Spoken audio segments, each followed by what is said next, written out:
எல்லாருக்கும் வணக்கம். இன்னைக்கு நம்ம வீடியோவில் என்ன பார்க்க போறோம்னா தேங்காய் பால் ஆப்பம் எப்படி செய்யறது அப்படின்னு தான் இன்னைக்கு பார்க்க போறேன். நான் ஏற்கனவே தேங்காய் பால் இல்லாத ஒரு ஆப்பம் செஞ்சு காட்டியிருக்கிறேன். இன்னைக்கு தேங்காய் பாலை வச்சு ஆப்பம் எப்படி செய்யறது அப்படிங்கிறத இன்னைக்கு வீடியோவில் பார்க்க போறேன். இது ரொம்ப நல்லா இருக்கும். ரெண்டாவது இதுக்கு அந்த ஆப்பத்துக்கு என்னென்ன சட்னி செஞ்சால் நல்லா இருக்கும் அப்படின்னு அதாவது 4 வகை சட்னி செஞ்சு காட்ட போகிறேன். வாங்க தேங்காய் பால் ஆப்பம் எப்படி செய்கிறது அப்படிங்கிறது இப்போ நம்ம வீடியோக்குள்ள போய் பார்க்கலாம். கவிதா சதீஷுங்கிறவங்க இப்போ தான் எங்களுடைய வீடியோவை பார்த்தாங்களாம்மா. உங்களோட இட்லி வீடியோவை பார்த்தோம்மா, அதே மாதிரி நான் செஞ்சு பார்த்தேன். ரொம்ப அருமையாக வந்துச்சுமா இட்லி, ரொம்ப நன்றிம்மா அப்படின்னு சொல்லியிருக்கிறாங்க. அவங்களுக்கு ரொம்ப ரொம்ப நன்றி. ரேஷன் அரிசி புழுங்கரிசி எடுத்துருக்கிறேன்.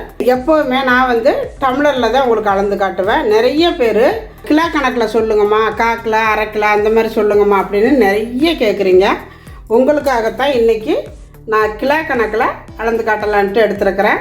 புழுங்கல் அரிசி, ரேஷன் புழுங்கல் அரிசி 1/2 கிலோ எடுத்துருக்கிறேன். 1/2 கிலோ எடுத்துருக்கிறேன். அதே மாதிரி பச்சை அரிசியும் 1/2 கிலோ எடுக்கணும். 1 கிலோ அரிசியில் தான் இன்றைக்கி நான் ஆப்பம் செஞ்சு காட்ட போகிறேன்.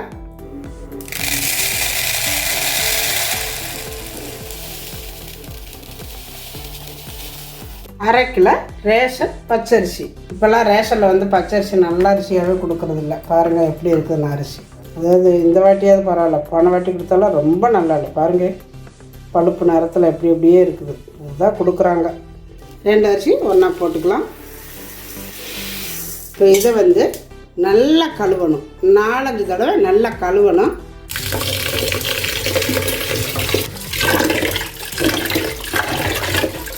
முதல்ல ஒரு கழுவு சும்மா கழுவிக்கணும். ஏன்னா அந்த தூசியெல்லாம் போக கழுவணும். இப்போ 2 தடவை கழுவி எடுத்துகிட்டு வந்துட்டேன். இப்போ 3ஆவது தடவை நல்லா கழுவிக்கலாம். இந்த மாதிரி அந்த அழுக்கெல்லாம் போகிற மாதிரி நல்லா கழுவிக்கணும். அழுக்கெல்லாம் நல்லா போயிடணும்.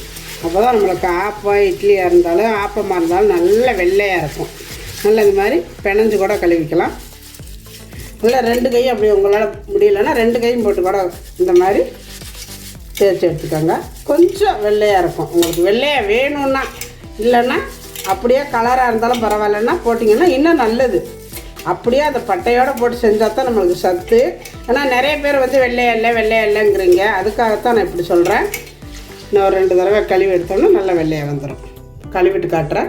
இப்போ நல்லா கழுவி எடுத்துகிட்டு வந்துட்டேன். ஒரு 4 தடவை கழுவியாச்சு. பாருங்கள் இந்த மாதிரி இருக்குது. இதில் நெல் இருந்தால் எடுத்துருங்க. வயிறு வலிக்கும், அந்த ஓடெல்லாம் போய் குழந்தைங்களுக்கு.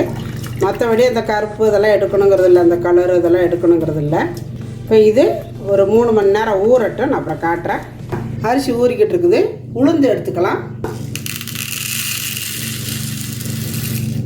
பாருங்க 50 கிராம். 1 கிலோ அரிசிக்கு 50 கிராம் நீங்கள் கணக்கு வச்சுக்கோங்க. வெந்தயம் பாருங்க இந்த அளவு போட்டுக்கோங்க. இது கூடவே சேர்த்துக்கலாம். இப்போ அது 3 மணி நேரம் ஊறுதுன்னா இது 1 மணி நேரம் ஊறுனா போதும். கொஞ்சம் நேரம் கழித்து ஊற வச்சுக்கலாம். இப்போ அரிசி 3 மணி நேரம் நல்லா ஊறிடுச்சு. உளுந்தும் ஊற வச்சு 1 மணி நேரம் ஆயிடுச்சு. இதையும் நல்லா கழுவி எடுத்துட்டேன்.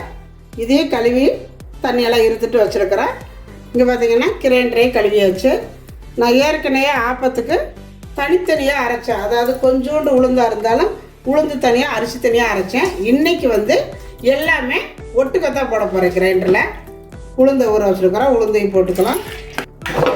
உளுந்து அரிசி எல்லாமே ஒட்டுக்கணக்கு போட்டு ஆப்பத்துக்கு நான் அரைக்க போகிறேன்.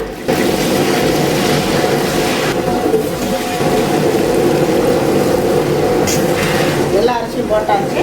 இதுக்கு சாப்பாடு கொஞ்சம் போடணும். பழைய சாப்பாடு இருந்தாலும் சரி, நம்ம காலையில் ஆக்கின சாதமாக இருந்தாலும் சரி, கொஞ்சம் எடுத்து போட்டுக்கோங்க. சாதம் பாருங்கள் இந்த அளவு போடுறேன். அதாவது 1 கிலோவுக்கு இந்த கையால் 1 கை சாதம் போட்டிங்கன்னா கரெக்டாக இருக்கும். உளுந்து அரிசி சாதம் எல்லாத்தையும் ஒட்டுக்க போட்டு அரைச்சிருங்க. நல்லா நைஸாக அரைச்சிக்கணும். ஆப்பத்துக்கு குருணையெல்லாம் கொஞ்சம் கூட இருக்கக்கூடாது. அப்போ தான் ஆப்பம் நல்லாயிருக்கும். பாருங்கள் இப்போ அரைப்பட்டுருச்சு. அள்ளிக்கலாம்.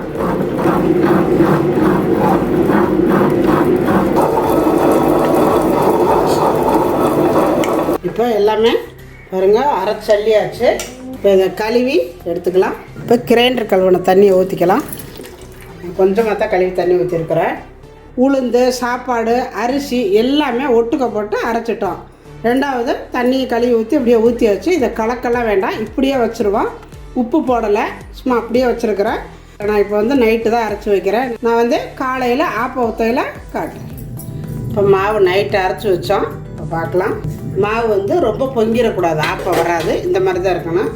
அதுக்கு தான் நான் கை போட்டு கலக்காமல் வச்சேன். நீங்கள் கலக்காமல் வச்சிங்கன்னா தான் இந்த மாவு இப்படியே இருக்கும், ஆனால் ஊற்றும் பொழுது நல்லா சாஃப்டாக இருக்கும்.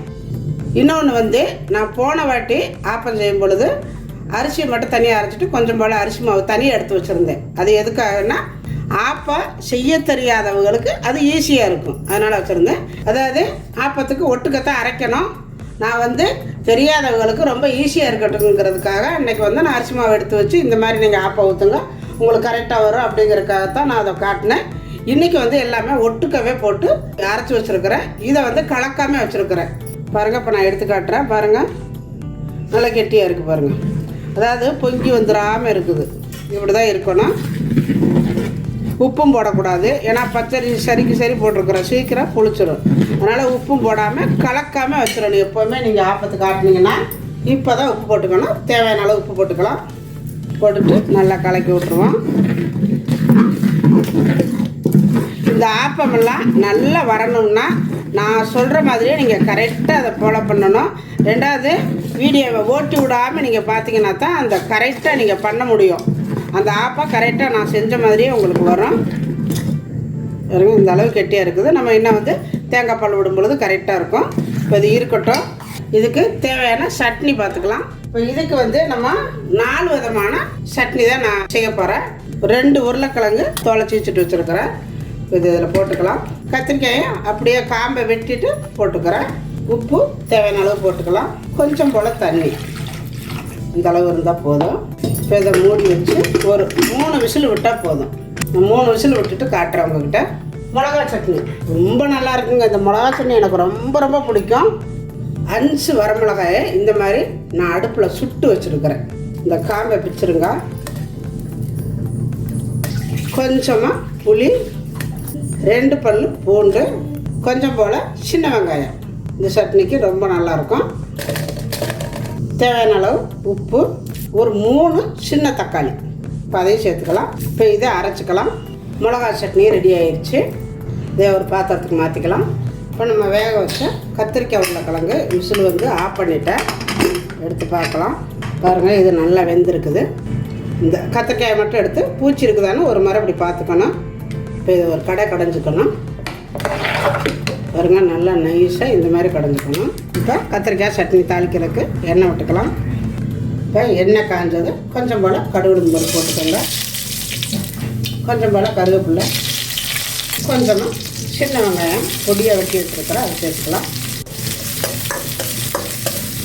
பச்சை மிளகாயில் பழுத்த மிளகா போட்டிங்கன்னா தான் இதுக்கு ரொம்ப நல்லாயிருக்கும். இந்த மாதிரி 2 கீரி போட்டுக்கோங்க. உங்களுக்கு எந்த அளவுக்கு காரம் தேவையோ போட்டுக்கோங்க. நான் 4 மிளகா போட்டிருக்கிறேன், பச்சை மிளகா. வெங்காயம் பச்சை மிளகா எல்லாம் வதங்கினோன்னே ஒரு 5 தக்காளி நறுக்கி வச்சுருக்கிறேன், இப்போ அதை சேர்த்துக்கலாம். இப்போ தேவையான அளவு உப்பு போட்டுக்கலாம். லைட்டாக மஞ்சத்தூள் போட்டுக்கோங்க, ரொம்ப போடக்கூடாது, லைட்டாக தான் இருக்கணும். இப்போ இதை நல்லா வதங்கட்டும். இப்போ பாருங்கள், ஓரளவு வதங்கிருச்சு. கொஞ்சமாக தண்ணி விட்டுக்கலாம். இன்னும் கொஞ்சம் கிரேவியாக வரணும். இருக்கட்டும். தக்காளி நல்லா வதங்கிருச்சு.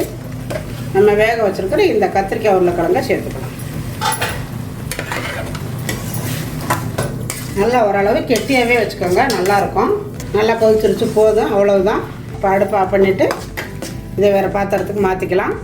இப்போ தேங்காய் சட்னி அரைச்சிக்கலாம். இப்போ தேங்காய் சட்னி அரைக்கிறதுக்கு கொஞ்சம் போல் தேங்காய், 1/2 மூடி தேங்காய், 1 பல் பூண்டு, கொஞ்சம் போல் இஞ்சி, கொஞ்சமாக புளி, கொஞ்சமாக பொட்டுக்கடலை, கொஞ்சம் போல் உப்பு, ஒரு 3 பச்சை மிளகா, கொஞ்சமாக கருவேப்பிலை, இது எல்லாம் சேர்த்து அரைச்சிக்கலாம். சட்னி அரைச்சாச்சு, அவ்வளோதான். வேறு பவுலுக்கு மாற்றிட்டு தாளித்து கொட்டிக்கலாம். இப்போ ஆப்பத்துக்கு தேங்காய் பால் எடுத்துக்கலாம். தேங்காய் பால் எடுக்கிறதுக்கு பாருங்கள், இந்த மாதிரி நான் தேங்காயெல்லாம் வெட்டிட்டு இந்த தோலெல்லாம் எடுத்துடணும். அப்போ தான் உங்களுக்கு அந்த ஆப்பம் நல்ல வெள்ளையாக இருக்கும். பாருங்கள், இந்த மாதிரி நான் எடுத்துருக்கிறேன். எடுத்துகிட்டு இப்போ தேங்காய் பால் எடுத்துக்கலாம். இப்போ தேங்காயெல்லாம் வெட்டியாச்சு. நம்ம தேங்காய் உடைச்சி அந்த தண்ணியை சேர்த்துக்கணும். தூசியாக இருந்தால் வடிகட்டிக்கங்க. வடிகட்டிட்டு இப்போ அதை அரைச்சிக்கலாம். இப்போ அரைச்சாச்சு. இப்போ இது வந்து ஃபஸ்ட்டு அரைச்சா கெட்டிப்பால் தனியாக எடுத்து வச்சுக்கலாம். இப்போ இது நம்ம ஃபஸ்ட்டு எடுத்த முதல் பால்.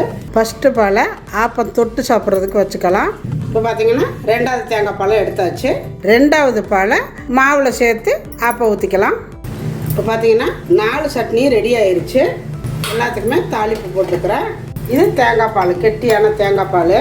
ஏலக்காய் பவுடர் சேர்த்துக்கோங்க, ரொம்ப நல்லாயிருக்கும். கரும்பு சர்க்கரை உங்களுக்கு எந்த அளவுக்கு இனிப்பு தேவையோ அந்த அளவுக்கு சேர்த்துக்கோங்க. அவ்வளோதாங்க, சூப்பரான 4 விதமான சட்னி. மிளகா சட்னிக்கு நம்ம பச்சையை அரைச்சிருக்கிறதுனால கொஞ்சம் காரமாக இருக்கும். அதனால் கொஞ்சம் தேங்காய் எண்ணெய் விட்டுக்கணும் கண்டிப்பாக. இது வந்து கிடவெல்லாம் செய்யாது, 2 நாள் 3 நாள் இருந்து இருக்கும்.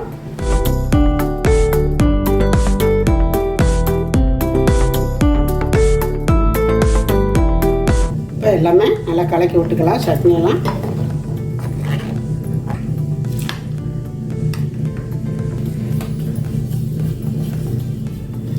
மாவை மறுபடியும் நல்லா கலக்கி விட்டுக்கோங்க.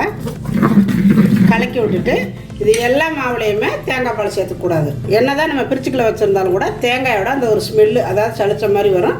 அதனால் மாவு தனியாக எடுத்து வச்சுக்கோங்க. தனியாக எடுத்து வச்சுக்கிட்டு அதுக்கப்புறம் தேங்காய் பால் சேர்த்துக்கோங்க.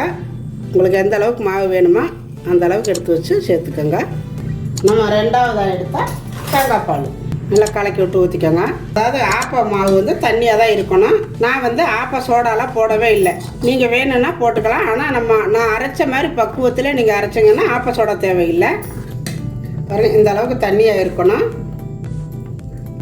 இப்போ தோசைக்கல்ல காஞ்சிட்ருக்குது. இதில் கொஞ்சமாக தண்ணி தெளிச்சுக்கோங்க. சூடாகிடும். இதில் இருக்கிற எண்ணெய் எல்லாம் போகணும். வச்சுட்டு ஒரு துணியை போட்டு நல்லா தொடச்சிக்கோங்க. காட்டன் துணி வச்சு நம்ம கலக்கி வச்சுருக்கிற இந்த ஆப்பம் மாவு ஊற்றிக்கலாம். முடிஞ்சது அடுப்பு வந்து ரொம்ப ஸ்லோவிலே இருக்கணும். கொஞ்சம் கூட வச்சாலும் அதாவது அந்த ஆப்பம் அந்த வெள்ளையாக வராது, கொஞ்சம் கலர் ஆகிரும். அதனால் கொஞ்சம் ஸ்லோவிலே வச்சுட்டு ஊற்றுங்க. ஒரு ஆப்பம் மூடி போட்டு மூடி வச்சுருங்க. நல்லா நடுவில் நல்லா பொல்லுன்னு இருக்குது. இந்த மாதிரி இருக்கணும் ஆப்பம். ஒரு பாத்திரத்துக்கு வச்சுக்கலாம். அப்பப்போ ரொம்ப சூடாக இருந்துச்சுனாவே தண்ணி தெளிச்சுட்டு தடவி விட்டுட்டு நல்ல மாவை வந்து நல்லா அப்பப்போ அப்படி கலக்கி விட்டே ஊற்றணும். நல்லா 1.5 கரண்டி ஊற்றிக்கோங்க. அப்படி ஊற்றிட்டு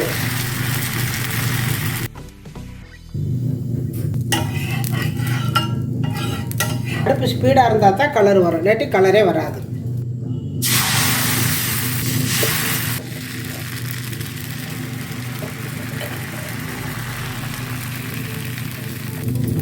கரெக்டாக சுற்றிட்டு மூடி வச்சுருங்க. இப்போ வெந்திரிச்சு எடுத்துக்கலாம்.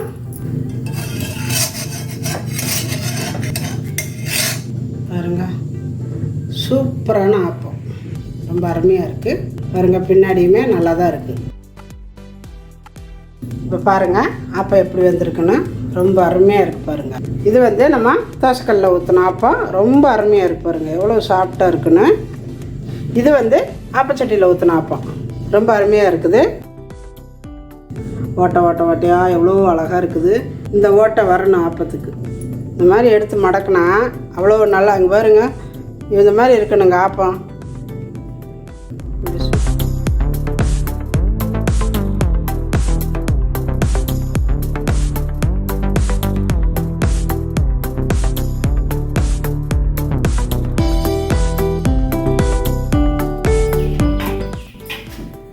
இப்போ பாருங்கள், நம்மளுடைய தேங்காய் பால் ஆப்பம் ரொம்ப அருமையாக இருந்திருக்குது, சூப்பராக இருந்திருக்குது.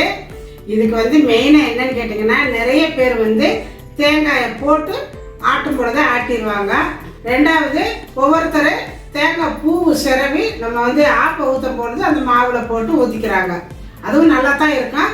இருந்தாலும் இந்த மாதிரி பால் எடுத்து நம்ம வந்து அந்த ஆப்பம் ஊற்றும் பொழுது அந்த பாலாக ஊற்றி நீங்கள் செஞ்சீங்கன்னா ரொம்ப அருமையாக இருக்கும். அதாவது தேங்காய் சேர்த்த மாதிரியே இருக்காது, அந்த ஆப்பம் அவ்வளோ டேஸ்ட்டாக இருக்கும். இப்போ இந்த ஆப்பத்துக்கு 4 விதமான சட்னி செஞ்சு வச்சுருக்கிறேன், ரொம்ப அருமையாக இருக்கும். இப்போ நாங்கள் சாப்பிட போகிறோம், வாங்க நீங்களும் சாப்பிடலாம். இந்த ஆப்பம் பார்த்தீங்கன்னா எவ்வளோ சாஃப்டாக இருக்கு பாருங்க. இப்போ நிஜமாலுமே நான் வந்து சுட்டு வச்சுட்டு ரொம்ப நேரம் ஆச்சு. அதுக்கப்புறம் போய் இப்போ நான் குளிச்சுட்டு வந்துட்டேன். எவ்வளோ நல்லா இருக்குது. இப்போ சுற்றினாலும் பாருங்கள் அதே மாதிரி நல்லா வரும். நல்லா பஞ்சு மாதிரி எப்படி இருக்குது பாருங்க. ரொம்ப பஞ்சு மாதிரி. தேங்காய் பால் எனக்கு பிடிச்சா ரொம்ப ரொம்ப பிடிச்சா. எனக்கு பிடிக்கும். கத்திரிக்காய் சட்னி, கத்திரிக்காய் பஜ்ஜி.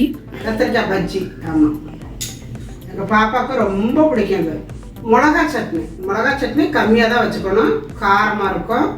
தேங்காய் சட்னி. தியா சாப்பிட்டு எப்படி இருக்குன்னு சொல்லுங்க. ஃபஸ்ட்டு தேங்காய் பால் கரும்பு சக்கரைக்கு அதுக்கு இதில் போட்டு இப்படி எடுத்து சாப்பிடணும். ரொம்ப அருமையாக இருக்கும். இது தொட்டுக்கடை நிறைய.